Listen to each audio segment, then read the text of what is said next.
بسم اللہ الرحمن الرحیم۔ زید بن دسنہ رضی اللہ تعالی عنہ یہ رسول اللہ صلی اللہ علیہ وسلم کے صحابی ہیں، اور بہت ہی آپ صلی اللہ علیہ وسلم کے ساتھ کیا محبت اگر دیکھنی ہو پاک پیغمبر کے ساتھ تو صحابہ کرام کی محبت کو دیکھا جائے کہ اصحاب محمد نے محمد کے ساتھ کیسے محبت کی، کیسے جان نثاری کا معاملہ کیا، اور کیسے آپ کے ہر عمل پہ نہیں بلکہ آپ کی آنکھ کے اشاروں پہ کیسے انہوں نے اپنی جانوں کو تک کو قربان کر دیا۔ اسی لیے کسی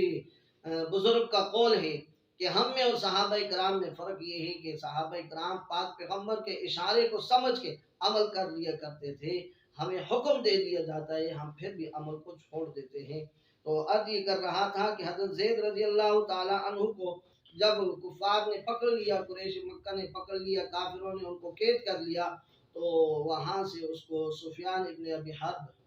نے خرید لیا، وہاں خرید کر پھر اس کو جو ہے لا کے سولی پہ لٹکا دیا گیا، اور ان کے اوپر بڑے ظلم و ستم ڈالے گئے،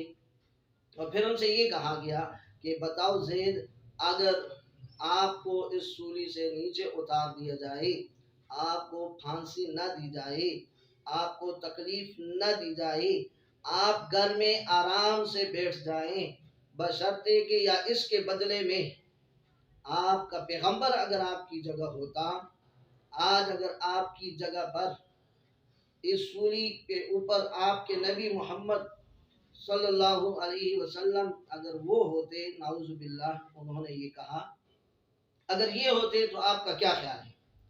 حضرت زید رضی اللہ تعالیٰ عنہ پر قربان جاؤں، انہوں نے کہا میں یہ چاہتا ہوں، میرا دل یہ چاہتا ہے کہ میرے محمد جو ہیں ان پہ میری جان قربان، میرا مال قربان، میرا تن قربان، میری آل اولاد ان پہ قربان ہو۔ میرا جی یہ چاہتا ہے، میرا ضمیر یہ چاہتا ہے کہ پاک پیغمبر کو آپ سولی کی بات کرتے ہیں، میرا جی یہ چاہتا ہے کہ زید کی 100 جانیں ہوں، ایسی سولی پر لٹکا دی جائے۔ یہ زید کو قبول ہے کہ میرے پاک محمد کو گھر میں بیٹھے ہوئے کوئی کانٹا بھی چبھ جائے، مجھے وہ بھی گوارا نہیں، میں وہ بھی نہیں چاہتا۔ سفیان نے جب یہ دیکھا، جب اس نے دیکھا کہ اصحاب محمد کے ساتھ جو آپ نے شاگرد تیار کیے ہوئے ہیں، حضور کے جو صحابہ ہیں، اصحاب محمد جنہیں کہا جاتا ہے، یہ تو حضور پہ محمد پہ اتنی جان دیتے ہیں، اتنی جان دیتے ہیں، اتنی محبت کرتے ہیں، فرماتے ہیں انہوں نے ایک جملہ دیکھا، ایک جملہ ایسا لکھا، ایک جملہ ایسا بولا، انہوں نے کہا آج تک میں نے کوئی ایسے شاگرد نہیں دیکھے، کوئی ایسے لوگ نہیں دیکھے جو اپنے استاد پہ، اپنے پیغمبر پہ اتنی محبت، والہانہ محبت رکھتے ہوں، جانثار والی محبت رکھتے ہوں، اپنے آپ کو ان کے ہر حکم کے ساتھ